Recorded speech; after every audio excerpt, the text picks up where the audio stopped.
Serial killer Joseph Paul Franklin has been put to death in Missouri in the U.S. state's first execution in nearly 3 years. The 8th U.S. Circuit Court of Appeals said that Missouri could carry on with his execution following a block based on Missouri's disputed lethal injection procedures, which a lower court said must be resolved prior to the execution. Missouri. Joseph Paul Franklin, the racist killer. This is a truly disturbing story, one that weaves together murder, racism, a twisted ideology, and a nationwide killing.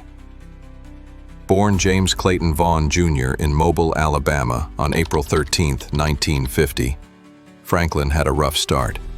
His childhood was marked by severe abuse and neglect, with his father abandoning the family when he was just 8. As he grew older, his feelings of anger and resentment grew, leading him to radical ideologies, first through evangelical Christianity, then Nazism.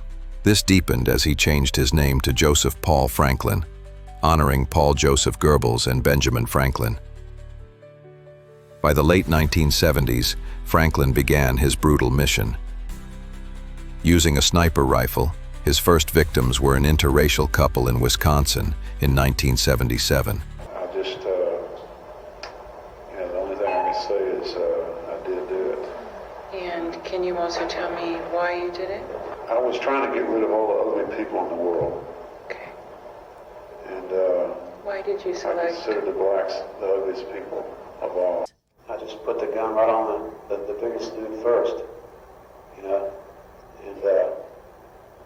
fired one shot with that 40-foot Magnum. And so, I just heard somebody make a sound like like they just got shot. His spree continued across 11 states. He bombed a synagogue in Tennessee, narrowly avoiding mass casualties, and in Wisconsin, he shot and killed Alphonse Manning Jr. and Tony Schwen. His killing continued with more murders, including the targeted shooting of Gerald Gordon near a synagogue in Missouri, which he would later confess to. He also targeted and shot a public figure like Larry Flynt, leaving him paralyzed. So you've got a point. Franklin says he's no longer a racist, that he was wrong, and he's sorry for his crimes. He now wants mercy. If you could stop it, would you stop it? Oh, yes. I would say put him in prison for the rest of his life. Why? Principle. He's against the death penalty. Amazingly, Flint has filed a lawsuit trying to stop his own shooter's death. But don't mistake all this for mercy.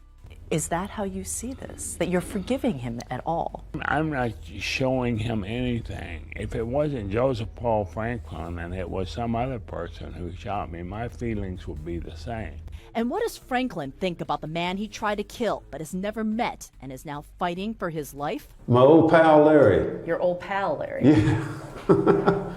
Yeah. I'm not sure he would refer to you as your old pal. I like Larry.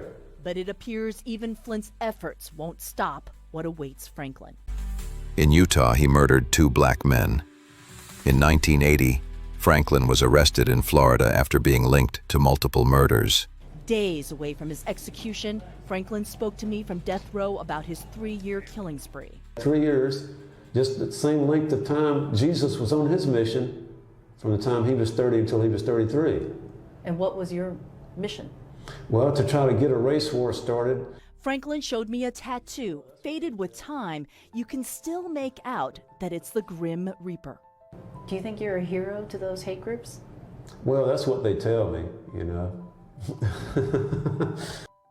Convicted and sentenced to life, he was also sentenced to death for Gerald Gordon's murder in Missouri.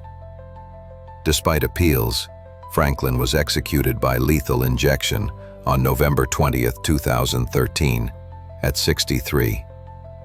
His execution was notable as Missouri used a single drug lethal injection method for the first time in response to the European Union's export ban on execution drugs. Arizona. The serial shooters Dale Hausner and Samuel Dieteman. Imagine living in a city where you could be gunned down without warning. That was the terrifying reality in Phoenix, Arizona, between 2005 and 2006. A spree of random shootings by Dale Hausner and Samuel Dieteman paralyzed the city with fear.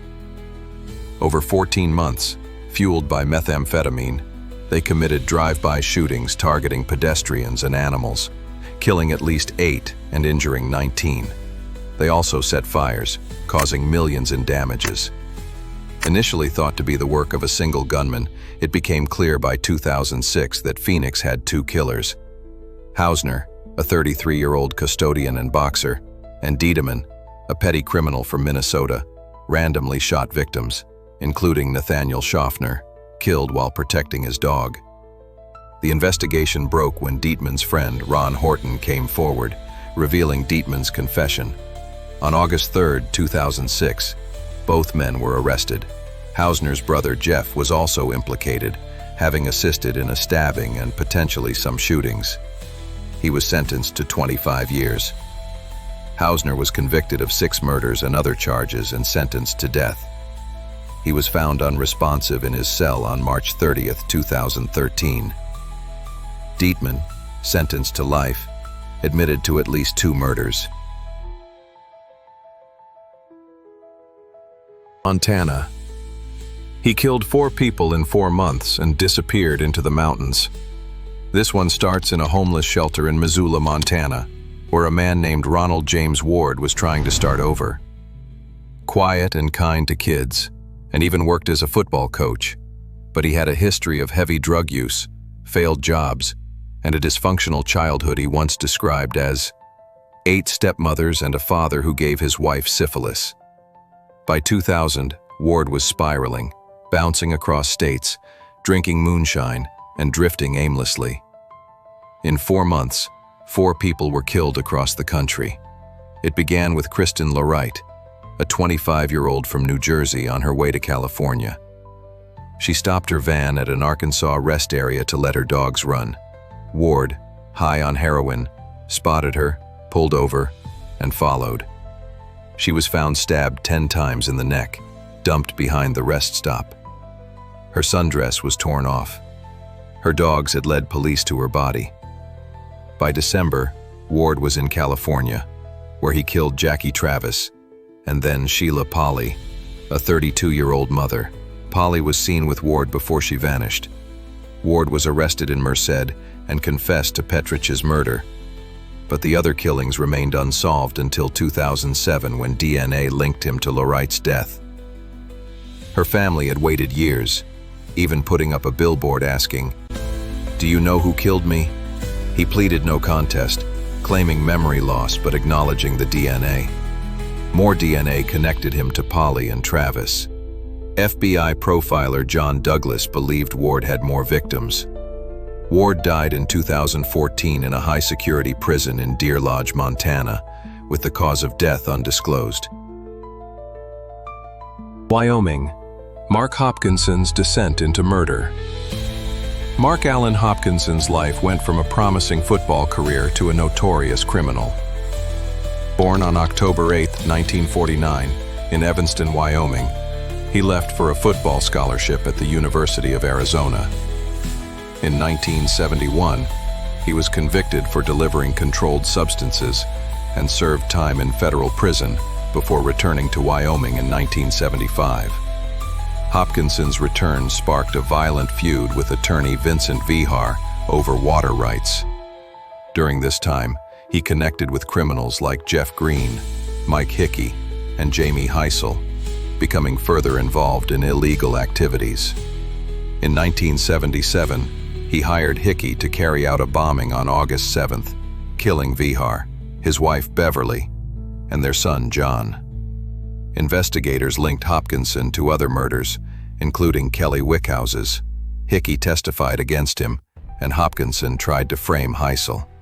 In a chilling move, Hopkinson orchestrated the murder of Jeff Green in 1979 to silence him. Green's body was found tortured, and phone records confirmed Hopkinson's involvement. By the end of 1979, Hopkinson was convicted of multiple murders. He was sentenced to death for Green's murder and life imprisonment for the Vihar murders. On January 22, 1992, Hopkinson was executed.